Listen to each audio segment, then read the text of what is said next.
Have you ever wondered how you can unlock new opportunities and knowledge that can truly change your journey as an African immigrant? Then, you're in the right place. Welcome to the AIM Expert series, where we bring you insightful sessions, packed with practical strategies from top experts on topics that matter most to you. So, if you're looking to grow your career or understand the US system, then grab a chair and don't go anywhere. Now, let's get started on today's session. All right, everyone. Good afternoon. We're about to get started. Thank you all for being here. Um, and for everyone that's been pretty consistent showing up for these things, thank you. Excited about today's session. But before we get into it, please note our disclaimer we do every week. The content shared during this masterclass is based on the personal experience of our knowledge partner.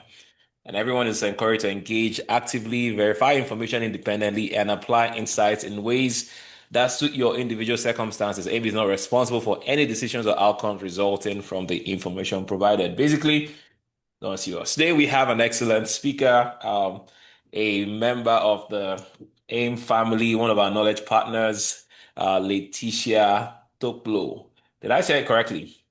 Leticia Toplo, yes. Upload. Okay, this is the old I didn't spell say correctly. Well, Leticia is a clinical mental health counselor and a passionate advocate for holistic well-being and community impact with expertise in program development, curriculum design, and solutions focused workshops. She brings a powerful blend of clinical insights and practical strategies to every conversation. Leticia also works across cultures and languages, offering support in both English and French. Her work is centered on helping individuals and communities heal, grow, and thrive. And today she'll be speaking on mental health. Is it spiritual or is it mental? Please join me. Welcome our incredible speaker, Leticia. Yay. Please. Hello, everyone. So, Dr. Nandi introduced me, I'm Leticia Toplo. I'm a psychotherapist. Also associate license here in Georgia. So the way that it usually works is that counselors are licensed for each state that they are in. So I'm currently, pursuing my licensure in Georgia. So I'm not going to go too deep into, like just an introduction because I really want us to have a chance to ask questions and to talk about, the information that I'm going to share with you guys today. So I just want to disclaim also that this is not the whole picture. This is, for us to gain understanding of certain things. So it's a starting point, right? So if you have more questions, I would love to take questions at the end, but you can also start putting them in the chat as we go along. If you hear something that you want to hear more about, and if you have questions that are more specific to you and you need some guidance on that or where to reach out for help, definitely reach out to me directly either in the AIM community or on LinkedIn. And then we can have a more specific conversation. All right. So thank you all for joining today. And I just wanted to start with that question of how have you felt this week? Because it's important for us to, learn to check in with ourselves. So that's why it's important. It wasn't just, a question just for the sake of it, but it's important for us to learn to check in with ourselves, right? So let's talk about, before we dive into is it spiritual or mental, let's talk about what are we even talking about when we talk about mental health or mental illness or mental distress, right? So just to give you a little, so that we start with a plain field of understanding, let's talk about what mental illness or distress looks like. So I'm going to talk about stress. And I think that's something that everyone experiences, right? We all experience stress in one way or of another. And it's generally defined as a time of adversity, uncertainty, and worry. And it comes with an emotional response usually to the pressures, the challenges that are happening, and to threat. So it could be a physical threat or just, an emotional threat, however the person experiences it, right? So those are things that happen on a daily basis. And if you see at the bottom of the screen, I put different words, just adversity, the struggle, right? And as immigrants, I think a lot of us understand that and what that means. Finances, the different demands that come not only from the US, but also from back home. Family conflict, just sometimes change, because when change happens, there is also, the emotions that come with the change, right? Even if it's a positive change, it can be challenging to wrap your mind around, to come to terms with the change. And of course, when it's negative, we definitely know is that it creates difficulties. Um, our kids might be going through bullying at school. Even kids are experiencing adversity, whether even if it's struggling with school or having difficulties learning, things like that. Um, Racism, that's more like on a bigger scale. And if you continue to look at the screen, there is the definition of trauma. Racism is considered a collective trauma, things that people go through on a mass scale. This is generational, things that keep passing down, the bloodline and generations of people, right? Violence, war. A lot of people have fled their countries to come to the US. Disaster. And when we talk about disaster, we're thinking about, natural disasters like earthquakes, tornadoes that destroy things and all of that. So when those things happen, it creates the stress, the trauma, possibly. And trauma is defined as something that is shocking, scary, dangerous. Usually, the person feels like they're about to die or they're witnessing someone else, about to get hurt or literally die. So, sometimes it doesn't have to be the death um the death doesn't have to be the end result necessarily, but it's the feeling, right, that it's about to happen, that your life is threatened. And sometimes it's just little threats that accumulate, right? And then now, the trauma lives in the body where it's now been passed on, and we start seeing the effects on people in their behavior, in the way they even speak, right? In their communication style and things like that. So I also want us to talk about loss, because loss is an experience that all of us go through. Grief is an experience that all of us go through. When we lose somebody, when we're deprived of someone or something of value, we have that feeling of loss. So that's something that, even though we might not think that it affects us, if we pay attention to what happens in the aftermath of a big loss, or even it doesn't necessarily have to be big in the world's view, but it's something that was of value to the individual. So that also would create some distress. Um, okay, trauma is living in the body. Yes, that's correct.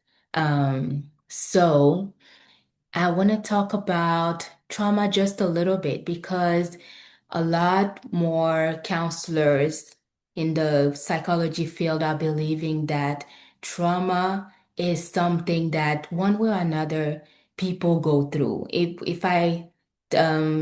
you go back to the previous slide, the stress, that we all have, that's something that's general, right? But then everyone has experienced something. Everyone has a story, right?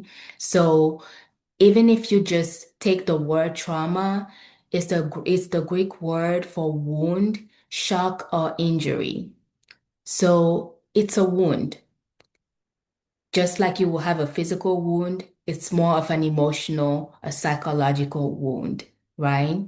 So wounds cause pain. When you're hurt, you're harmed, you experience pain. And when you have pain, usually your mind is saying, oh, we need to do something.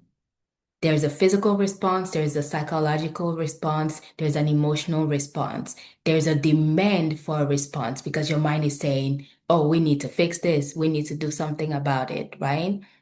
So it demands an emotional, psychological, physical action or response. And usually what those responses are is what we call mental distress or illness. That's the diagnosis that you hear people talking about, right?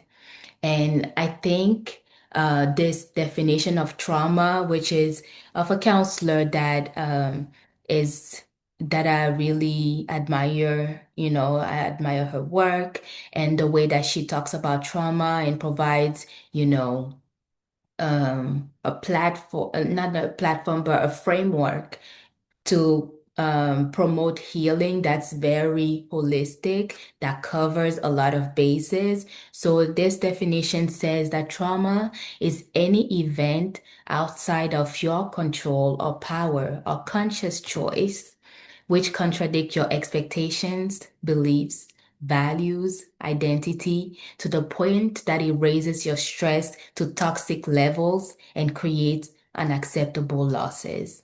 So, as we have mentioned, we have talked about before, there is the stress, right? The stress, but then the stress in the event of trauma is raised to a toxic level. Your body, your mind doesn't know how to deal with it because it overwhelms the system. And then there is the unacceptable losses. There are losses that we don't know how to deal with. And usually it's outside of our control, makes us feel powerless, makes us feel like we're also out of control based on what's happening. All right. So now let's talk about the topic that brought us here today. I just wanted to lay a foundation so we start from the same level of understanding of what stress, trauma might be when people use those words, right? Then I think it's really important to ask or to be clear about why are we asking the question of is it mental or is it spiritual? Are we asking the question because we want to know where it comes from or how to heal?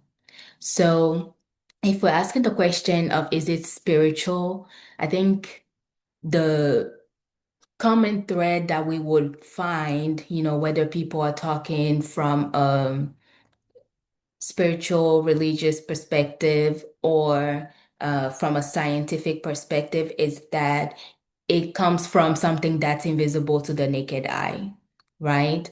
We usually don't just see mental health issues outside. Sometimes we do, but sometimes we don't. So it comes from things that are invisible, right? So usually when things come from the invisible or things that we cannot see with the naked eye, we say it's spiritual. We say that it comes from, the spirit realm.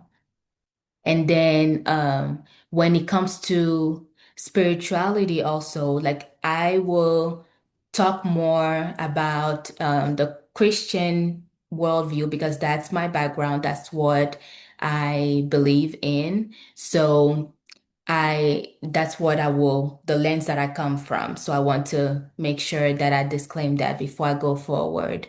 So even if we come from the Christian worldview, right? Um, there is a scripture says, Beloved, I wish above all things that you may prosper, be in health, even as your soul prospers. And if you break down that scripture, we all know what prosperity is, but then it says, be in health. When you talk about health, health is about your physical body. And it also when you break down that word, it also talks about being uncorrupted. And that is your mind being sound, right? There's also the scripture that says that we didn't get a spirit of fear, power, love, but power, love, and a sound mind. So health covers both that physical part, your physical body, but also the mind, right? And then when you talk about, we think about the soul, it's common knowledge that the soul contains your mind, body, and spirit. So when you're talking about mind, body, not mind, body, spirit, your mind, your will, and your emotions. Sorry, your mind, your will, and your emotions. So your will is what you use to do things. That's how you decide. That's how you make decisions about, oh, this is the course of action that I'm going to take versus another course of action. That's how you choose, the seed of your choosing, right? And your mind is your thoughts, how you think about a problem, how you make your decisions. And then you have your emotions, the feelings that you feel in your body. And usually when you see a counselor, a psychologist, a psychiatrist, they're going to try to make those connections for you. How are you feeling? That's linked to how you're thinking, and that's linked to the behavior that, you are doing or not doing as a result. So, uh, there is one of my mentors that says that mental health issues can be a spiritual problem, but they have physical, emotional, and behavioral manifestations. So knowing what the problem comes from is great, but then what do you do with that? What do you do once you know? I remember a time when I was struggling with gut issues. Like I was really having digestive issues, and I called a friend who's a medical doctor and I said, hey, how do you know if your gut is working? Like how do you know? And she told me you have to be able to hear, the sounds in your gut. Like, do you hear sounds when you're hungry? Do you hear sound when you're digesting and all of that? And I was like, no, I'm not hearing anything. Everything is just stagnant. And that was a pretty good indicator that there was an issue. Then I went to the doctor, and then, they run some tests and all of that. They were able to tell me, what was going on. So now let's go to the part where we talk about, is it mental? It's important to understand that your brain is an organ, just like your heart, your liver, your lungs, all the things that we can't see that are inside of our body but work. That's how we're in good health. So your brain is an organ. It's made of neurons that transmit electrical and chemical signals. There is a video that I saw recently that literally showed, when you're making a new connection, when you're learning something or unlearning something, the neurons in our brain, they're firing. They fire different signals. They connect with each other. They disconnect to each other. It's kind of like the fuse box in your house, right? Sometimes if the fuse pops, nothing works anymore. And then you have to go flip it back on in order for it to work again. So those neurons are something that can be affected. Something can be damaged in your physical brain. Usually people who have strokes and things like that, they have really like lesions in their brain that can be seen with a proper equipment. So it's important to know that the brain itself, is an organ, because there are people who, after an accident or something, they might have brain injuries and not realize it, or bleeding in their brain. All those things can also lead to the, to the symptoms that we're going to talk about a little bit later. So like I was mentioning before, your brain is also that physical structure. And then when you change your thoughts, you start seeing in your brain the connections rewire. your brain gets rewired. So that's why when you go to a counselor, psychologist, or psychiatrist, they will ask you questions about your thoughts. What did you think when this happened? All of that. And we have to be, again, able to pay attention to what we're thinking about. And sometimes we don't do that. So I also mentioned survival responses earlier. These are the things that come up when we have that incident of pain, right? When we have pain or fear and all of that, we tend to do certain things. The usual survival response that you will see a lot of people talk about is the fight, flight, freeze responses. And there's even fix and fawn. Fix would be someone who's always trying to fix something, even if nothing is wrong. They can't rest, they can't sit still, they're always trying to fix something. The fight, I think, is self-explanatory. The flight is someone who withdraws or tries to escape the situation. And the freeze is someone who just kind of collapses, doesn't do anything, is numb, is completely logged off. And then the fawn is someone who will actually try to befriend the threat or befriend the aggressor or find ways, to draw closer to the danger instead of running away if there is really danger. So when we talk about the spiritual again, some people might say, "Oh, there's some people who are just born that way." I think that's even more reason to, if you are from that if you come from that spiritual lens, to understand that there's something that is beyond what we can see, and that it has to have a response that is, according to that, right? And then I think usually there is another piece of the debate who that says, is it just bad behavior? But then my answer is maybe it's layers of survival responses, that fight, flight, or freeze. That person who's always angry might be stuck in fight mode. So everything that crosses them or everything that feels like a threat, they respond in fight. They respond in anger. So that's showing off, their survival responses. And all those things affect the way that we see ourselves, other people, the world, and even God. A lot of people have gone through religious trauma or church hurt. So that starts affecting not only the internal, but also their relationship. So, yeah, I think I already kind of talked about this. But yeah, mental health treatment is the application of psychology, just like medicine is the application of biology, chemistry, and physiology. So when there is a wound, if you have a physical wound, you would go to the hospital. If you have a emotional, spiritual, psychological wound, where do you go?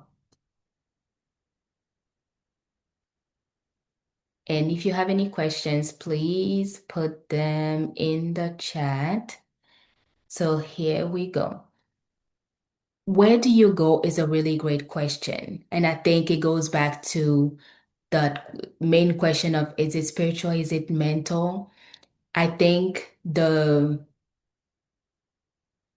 main thing with that question is it puts it in one category versus the other, which is not necessarily the correct way to think about it, because humans are not one-dimensional. We are multifaceted. We are whole beings. We have a mind, body, and spirit. So just thinking that one way is going to fix the issue might not work. And if you do it one way and it works, that's wonderful, right? If it's working, it's great. But then if you've done all the things you could, I remember again when I had that gut issue, I was like, okay, what do I need to do? I took like some parasite cleanse like we used to do back home and everything. And that helped some, but it didn't help much because there was still some blockage, right? Then what do I do next? Take the medicine that the doctor prescribed. And little by little I came at the issue with different things, and over time it started getting better. So that's the main point of even this conversation, is to bring to you guys that healing is also multidimensional. Healing is also a holistic thing. In the world of psychology, many believe that wellness, or like being well, well-being, being well in your personhood, has at least eight dimensions that you can see on this diagram on the right. It has the social dimension, having supportive relationships, occupational dimension, which is your work, and feeling satisfied with that, financial dimension, having what you what you need, being able to meet your basic needs and more, the physical, exercising, moving your body, the emotional side, which is your feelings, your what you feel on the inside, the sensations you have in your body, which is very important to pay attention to. The spiritual, being able to connect to a higher being, the intellectual part, being able to uh, have your ideas, knowing that your ideas matter, that you are impacting the world with the things that you're doing, and all of that. And then the environmental, like the community that you live in, your home environment, and all of that is also part of your well-being. So if we think about that being so multifaceted, and we want to just address the issue from a spiritual point, we might be missing all the other things that will actually make us well. So let's see the next one. How to heal. Is there any questions at this point? I've been talking for a while, so I can take a break and take a few questions and then continue. I think my question would be around something you said, which was the accident. I don't think a lot of people connect that to just even mental health, especially since we're just powered to keep going, keep going, going, going. Yeah, So this is a very important conversation because people who've had accidents or even think about bullying, how that can also affect the parents, the kids. Like there's so many layers to all of this. And also even how just our mental health also impacts how we show up at work or at business, or maybe how short-tempered somebody might be and things of that nature. So it's this is a very, very important conversation that we're having. And I think it's just a reflection for myself too, but also for everyone to consider different things because things that we might ignore might be the main thing that is impacting 80% of our way of living our life. So thank you. exactly. No, you're so right. It's the and the reason why it was important for me to share this and to have this conversation is because I really believe in the support that family and faith can offer. I really believe that we have to literally pay attention to each other and be in a place where we can communicate to one another. Hey, I see you, it doesn't look like you're well, or, I know you, and this is not you. This is not how you usually act, or you usually behave, so let's get you some help, because sometimes the person cannot see it. Sometimes the person cannot see the changes, and it's the family members or the people who are experiencing them who are better able to catch on to what's going on. So it's important that we start to have these conversations so that we are comfortable having these conversations and know when it's time to get help. So thank you for that. Any other questions? Okay, so I'm going to continue. How to heal. So let's see, here we go. So when we talk about stress, again, I'm going back to stress because everyone experiences stress. If someone says they do not experience stress, tell me how, and then adopt me into your family. Okay?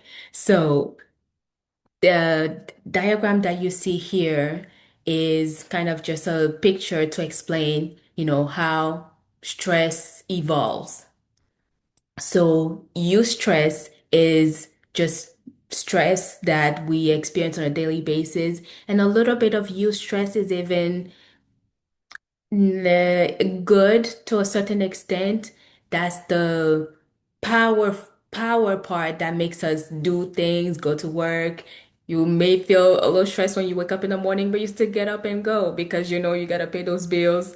Those bills are your eustress that make you get up and, get to doing what you need to do to, make life livable, right? So we do have that eustress that everyone has, and we need to, that keeps us going, encourages us, motivates us.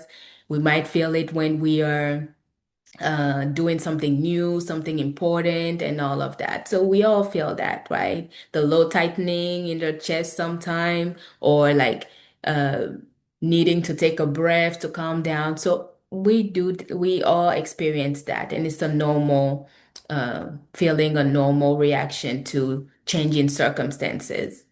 Then there is distress. It's more like when it's starting to boil, right? When you feel like you're about to have a reaction, or you're not doing, the things that you're doing anymore because there is something going on, like you're feeling a lot of feelings, and it's affecting, how you come across sometimes. And usually you can see distress in communication, like I mentioned before about the fight, flight, and freeze responses. That's distress, right?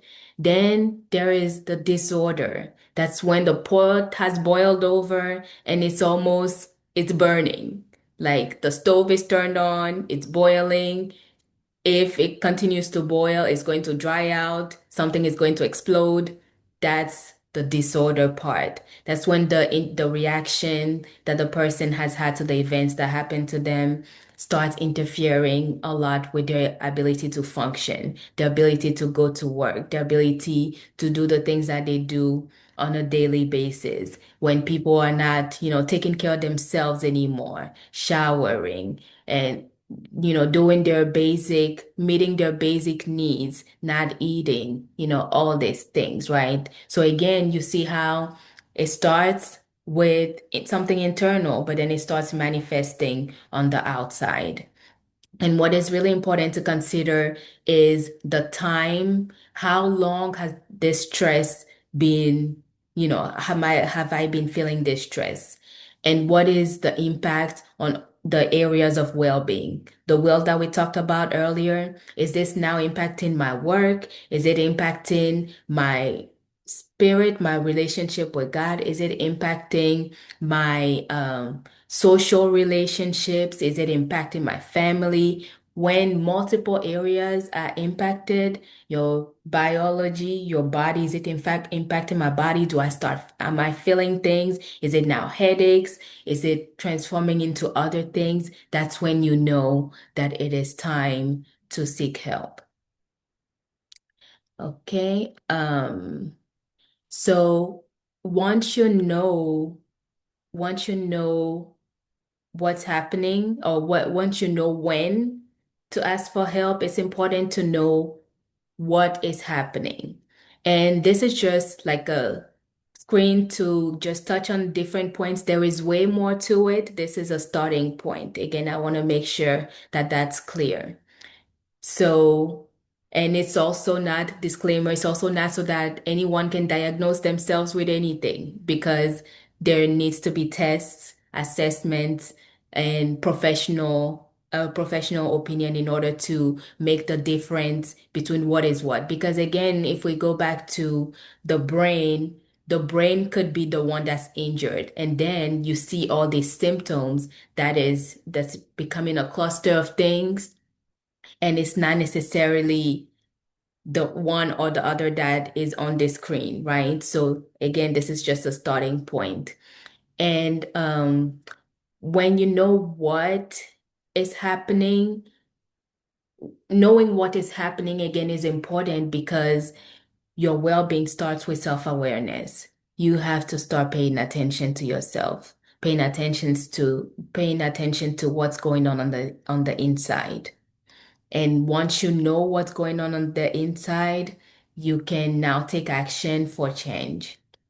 All right. So the usual diagnosis that we see or that people are familiar with is anxiety.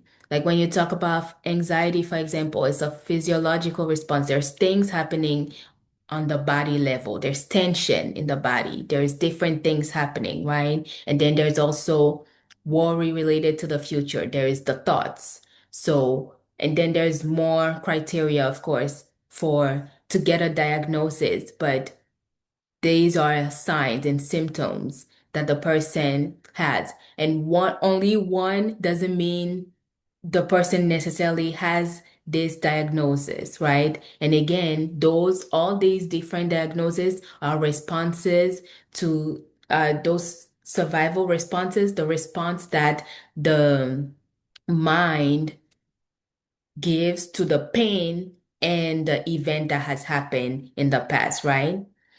Then the depression comes with different moods, either empty or irritable most of the time. Then there's also the loss of interest or pleasure. Then the person doesn't feel like doing anything anymore. They don't feel like, socializing anymore or doing what they used to do, feeling unworthy or guilty. And if you think about it, those are three different levels of um, disturbance, which would need different sets of responses. So it's not just one thing. It's not just, oh, your mood is empty or you're irritable, you have depression. No, there is like different criterias, but I just provided a couple examples. When it comes to schizophrenia, the response of the mind or the emotions of the body could be to create some delusions or hallucinations. The person starts seeing or hearing things that other people don't see or hear, or thinking that they are delusions is when the person starts thinking that they are this person that is, very powerful, or that other people are persecute feelings of persecution and things like that. And then it also comes with disorganized thinking and their thinking being all over the place. But again, all those things are part of the criteria and more. Okay. So when we think about, I just put suicidal thoughts because all of those things can lead to suicidal thoughts, because when your mind is not thinking or is thinking the way you know that it usually thinks, or you have been experiencing these things for a long time, over time, sometimes people start wanting to just end their life because they don't know what to do anymore. They're in that place of despair, right? Then there is PTSD, which is, when someone is confronted with that feeling of danger or death threat, usually they start developing symptoms in response to that after the event has occurred. Then there's obsessive compulsive disorder. That's another type of response. Addiction, and I put just addiction and not substance abuse, because addiction has so many forms. People are addicted to their phones, people are addicted to relationships, people are addicted to food, people are addicted to uh, substances outside of them. But then all those things are responses again to that pain, to that disturbance in their mind, in their emotions, in that psychological and emotional part of them. And then I just put marital issues as an example of the manifestation in relationships, but there are so many things. Like it can be, like Stella mentioned, they're having conflicts with people at work all the time. There is familial conflict, so many different things. And there is we in the psychology field, there's so many other diagnoses, and usually there are variations of things, clusters of those things, all these things happening at the same time. So you can't really just know what's going on without seeing someone who actually knows how to recognize the different symptoms and how they come together to be able to know specifically what help you need and how they can help you. All right. So, yeah, just wanted to provide a couple of resources. This is not an exhaustive list, of course, but how to get support is first by having conversations like this with your family members and even having the openness, right?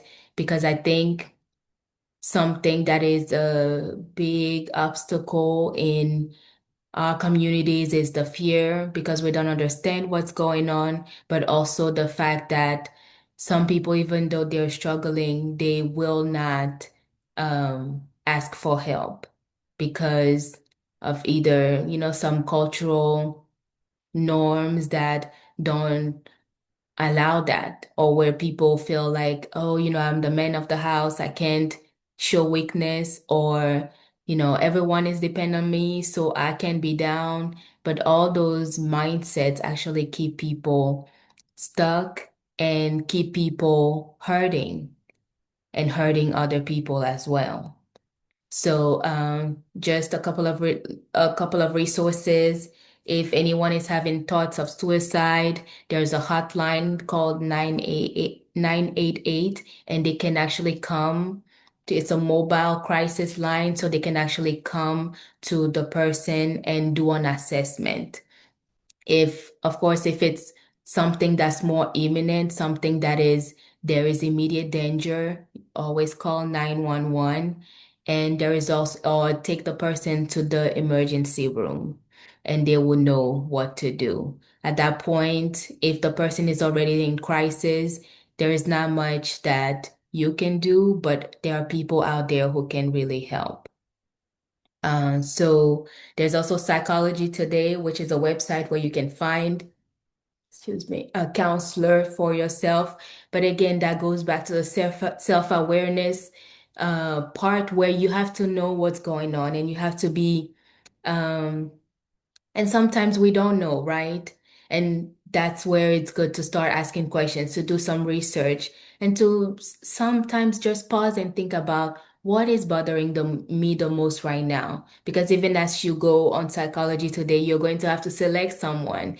And maybe you don't know what's going on, but you know that, okay, it's really important for me to have a counselor who understands my cultural background, who understands that I'm a Christian and that I need that to be clear when they're counseling me so that they don't tell me things that go against my values and my beliefs. So if that's important for you, you can put that as a criteria in the search to be able to find someone who's going to respond to your needs. But you have to know that about yourself first, that, oh, this is important to me, right?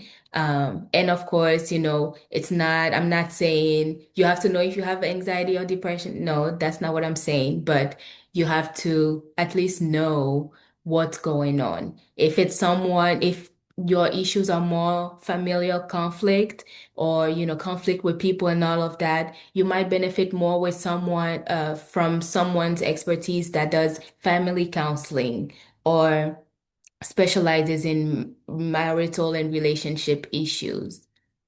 But as you go, they will address the whole being.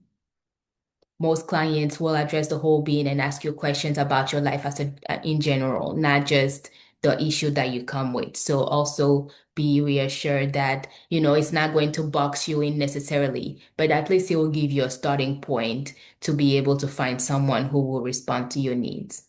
And they often say that counseling is sometimes like dating. You might need to try a couple before you find a person that really responds to your needs. And again, that goes back to the openness for you to be able to find who responds best to your needs. Even with doctors, you do that also. If you go to a doctor and it doesn't work, you ask for a second opinion. So again, doing that process within yourself is important in order to receive the help that you need. Then there is Open Path Collective and the Loveland Foundation that are I think they're more like low cost options to finding resources and getting connected to support. And then there is inclusivetherapist.com that you can also search for people who are more culturally competent and relevant. There is also this private practice here in Georgia that is a Christian counseling practice. If that's your worldview and you want to try them out, it's Eagles Landing Christian Counseling here in Georgia that is also able to offer support. And of course, again, this is a starting point where you can find resources. And I think going back to this, taking action is important, not just letting things um, stay the way they are, not just um, giving up on yourself when things are not, when you don't feel well, but doing something about it. Okay, yes. Sounds good. All right. So these are just references of certain things that I mentioned. And here we are. We have a couple minutes for questions. So this is your time to ask questions. Thank you again for listening. Uh, Thank you so much, Leticia. This is incredibly helpful. I have a question before, and if you have a question, you can use the chat or you can come off mute. But I do have a question. So I'll share an experience and then questions. When I first moved to Atlanta in Mm, 2012, I had I had just lost someone very close to me. I used to live in North Carolina, and mm, so this was my only close cousin. I was supposed to, in fact, had invited me to come after I graduate with my master's program, move to Jersey and live with him. But mm, that year he developed something. That's a long story. But anyway, uh, yeah. I ended up going to see him and I was there till he passed. Mm, So I mm, moved to Atlanta to join some of my friends. That was when I moved here. And it was a month of stress. Like I was not myself. mm, And my friends that I was with did not know what to do with me, right? So yeah. it was almost a case of they didn't know what to say or what to do. I didn't even Mm, know how to give expression to what I was feeling. And so their yeah. solution was like, guy, let's go out. That was the answer for in months, every day, like, hey, let's go out. That was the only thing they could offer me, right? Yeah. And so my question is, how do we, one, when you detect something like this? Because it's almost foreign for us as just Africans. We've learned to tough things out. Mm, We've experienced loss, we've experienced hardships. If you grow up back home, mhm. even if you were born into affluence, there's been some level of just, even if it's not direct, indirectly around in school. Like we've seen a lot, almost everyone who's grown up in the continent, and Yeah. um, become immune to certain things. And so we don't even know how to communicate with empathy or Mm. even to sometimes like my friend, get out, just get up and let's go. You might not die. So Right. that's always how we've dealt with stuff and it's worked.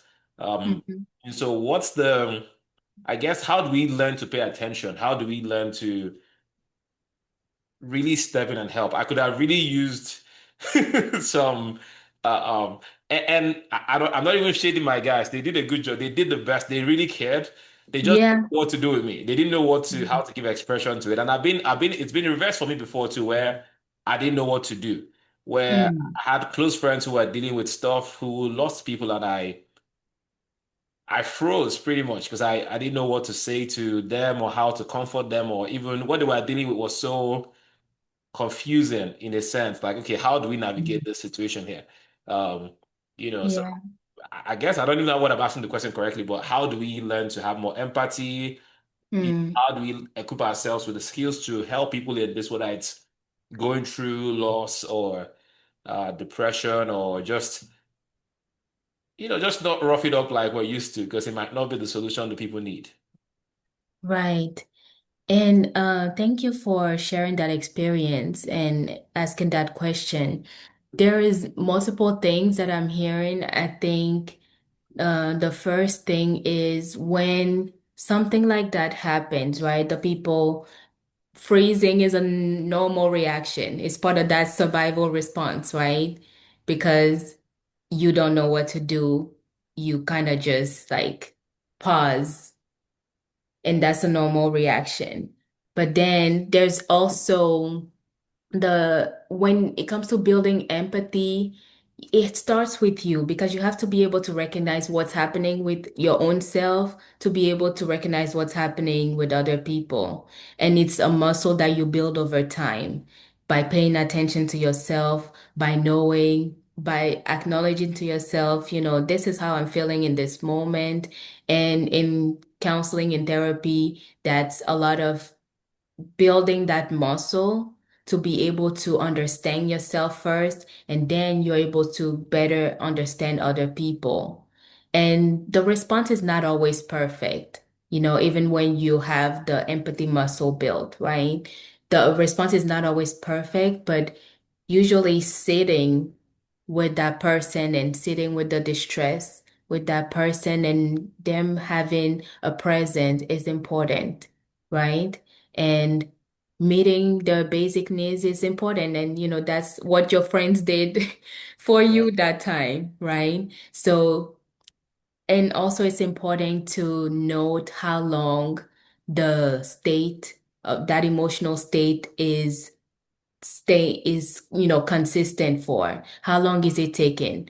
Usually when something like loss happens, it's normal that the person has a reaction, right? And that they're down for some time, and we don't get to decide that time, how long that time is, because everyone responds differently.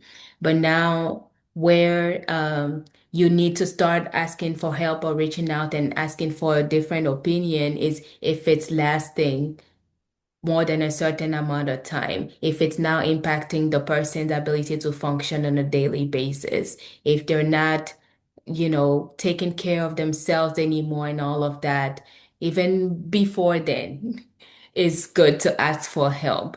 But yeah, there's like different things to talk about more there. But like, yeah, that's a really great question. Like, what do you do when you don't know what to do? And it's to be able to build, that muscle for yourself to be able to understand when other people are going through the same things. Yeah, thank you. Mhm. All right. Any more questions or Any open other up questions? the book?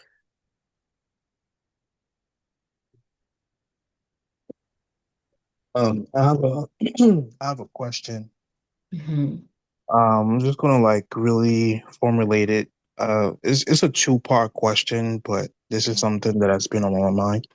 So I went on vacation recently, Mhm. and as I came back, the adjustment from a vacation back to the stress is brutal. Yeah. Um, like it's I realized to identify my sources. That's the only, I would say, productive thing is it was an enlightenment of where my stresses are. So my question is, how do you actually create a plan to deal with stress when you come? I mean, and how do you actually adjust back from a vacation back to the hustle and bustle? Because it's when I went on vacation that I realized how stressed I was, and I didn't really like the person that I that I was prior to going on vacation. And then when I came back, I was like, hey, I actually really like this guy. Like, there's a lot of stress in the current environment that I am, and I realize that people stress for just like little things, and this goes completely against what I believe in as a person. So that's pretty much it. So to sum that up, two question part is, how do you actually adjust back to not being stressed to having a plan to deal with stress? And that's it. Mm-hmm. Yeah, thank you. And this is my brother, so thank you for joining us today. So I would say look at that the wellness wheel again, the different areas of well-being, because again, well-being is holistic. There's all these different things that contribute to your well-being and that help you manage stress. But the important thing is to know that it's on multi levels. It's not, stress is not going anywhere. There's always going to be stress, there's necessary stress. There is, you know, out of the norm stress, and we all need to learn how to manage that for ourselves. And it goes back to that self-awareness again, being able to understand what are our stressors and what are the ways that work for us to address stress in our own individual lives. So, yeah, and I think it's first a personal work, but also if you really need to um design a plan where you know that you want to do that. That's the next thing for you, to ask for professional support and someone who's going to really help you identify those things and, walk with you as you are figuring it out, because it's a lifelong journey, honestly. There's no arrival point where you feel like, oh, I'll never be stressed again. What we do learn though is to better manage what we do learn is to um prevent it in certain ways, prevent it within ourselves, change our responses to stress, but then the stress might not go away. I hope that makes sense and that helps. Yes. So, Inamdi, can I chip Mhm. in my own comments, please? Sure. Uh, Yeah. So mhm. I'm not a professional, psychiatrist, but just to kind of chip in my own contributions to what Jeff just mentioned. Um, Work is good. We usually have a 9 to 5 here, but then in addition to having a work, we must have a plan to distress. Just like Letitia said, we are a whole kind of human being, so we need to touch all different parts of our life: spiritual, family, friendship, financial, and all other parts of our life, to have a kind of an holistic well-being. On my own part, once it's 5 like this, you can always get me on the soccer field. I play soccer for like 4 or 5 times every week. I try to separate my work from my other life, even though there might be instances, where temptation is always there to like stay back and continue to work. But no, once it's 5, I check out, even without saying good night to my manager, and I don't owe her any apology. Once it's 5, this is my contract. I have other part of my life to go with. So you always find me on the soccer field, yelling, talking to people. I like the team sport. For some people, it might not be it. Some people, they like being in the gym, but for me, I like to be on the soccer field, the open here, while I do my exercise, talk to folks, uh, just be on the field. I yell. Initially I thought, oh, maybe I was going crazy, but that was a confirmation. I saw a video where some people who gathered by, I think it was online or LinkedIn, where they gathered and they would just be screaming, just to get the stress out of their life, which Mhm. I later found out was like very healthy. So that kind of confirmed, that what I was doing unconsciously, yearly talking on the soccer beat wasn't very, very, abnormal. So we need to be able to, just like what I said before, split our life into so many different aspects, or relationship, family, financial, spiritual, and other areas, so that at the end of the day, we have a complete life. It's not only about work. I know the stress of, paying bills, working is always there, fine. But then there must be a limit, don't work on the weekends, even though the temptation might be there to like, oh, let me just look at something, later to work. But no, let your Monday to Friday be Monday to Friday, let the weekend be for other things. And, and with that, you get the stress out of your life and live a very holistic life. And For I sure. think that is that on that side. But just to like round up, for me, I'm done with the Jeff one, but just to contribute that mental health is both spiritual and physical.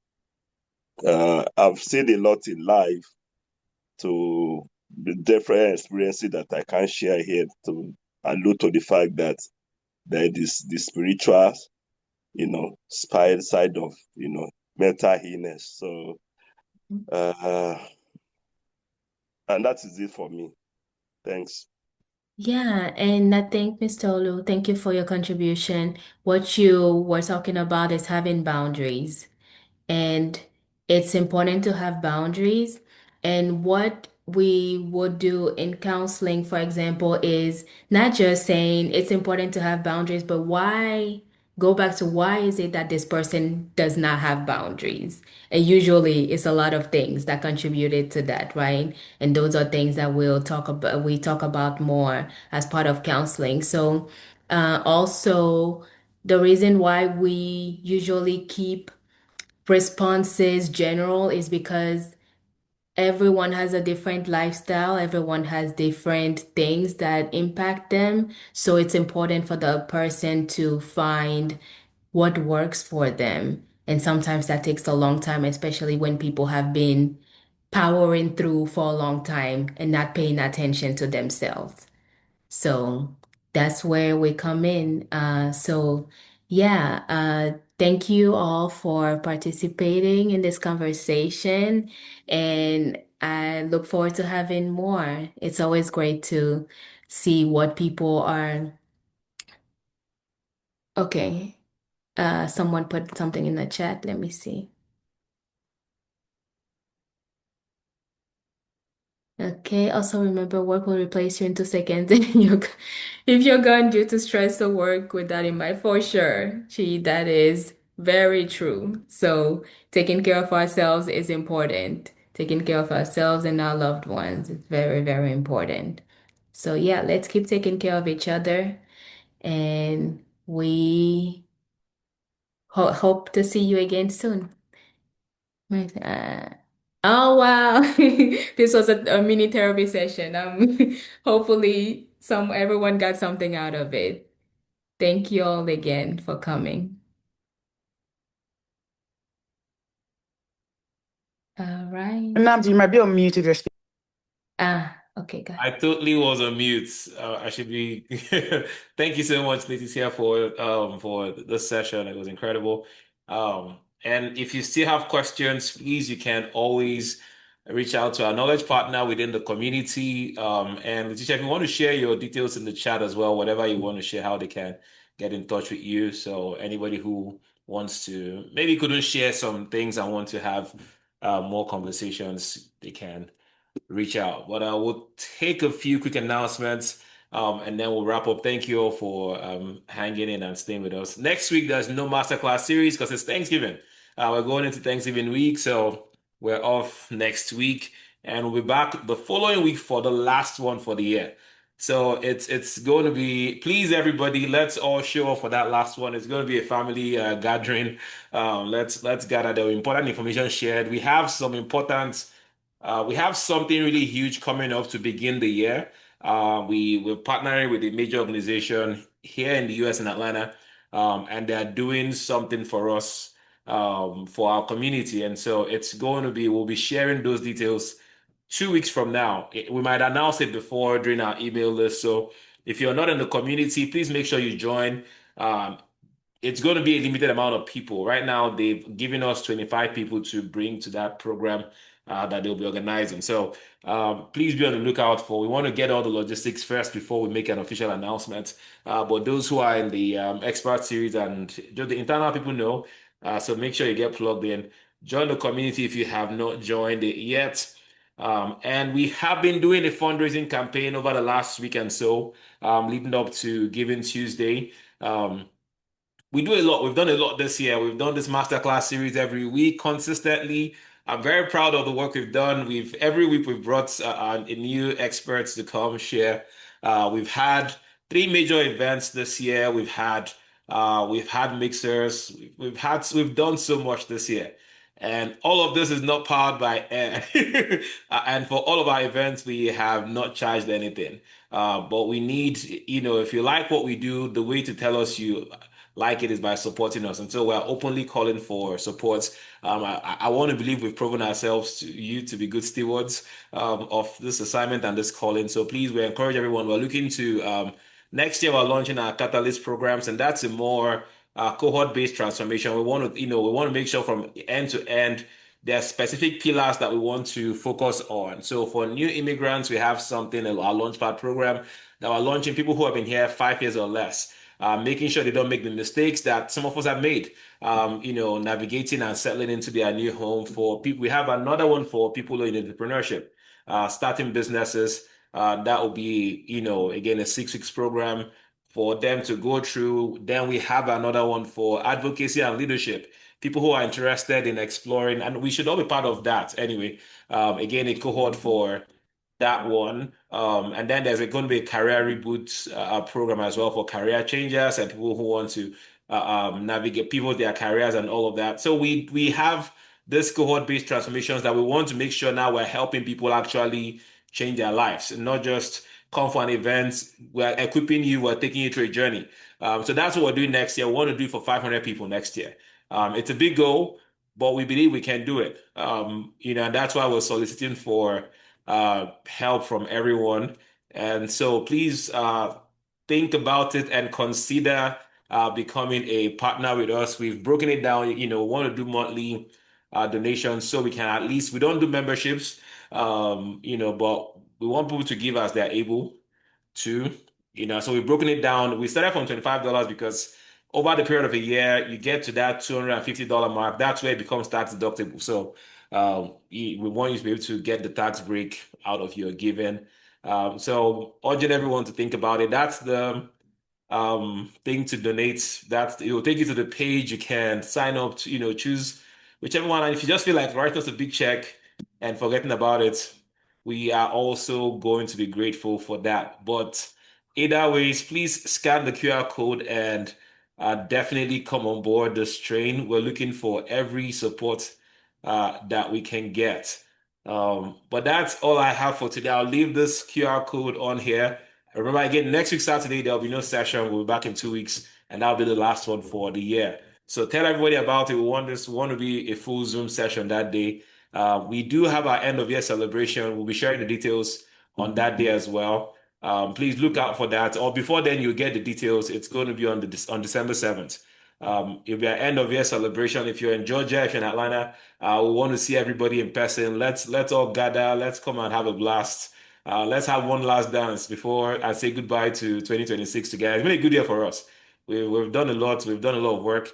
It'll be a good way to just end the year on a chill notes, together as a family, and then we're back in January doing the work. All right, but that's all for today. Thank you again, Leticia, for this, and thanks everyone for being here. And please go ahead and scan that Thank QR you so much. and save it. Yeah, thank you, thank you, thank you. Thank you, Chi. All right.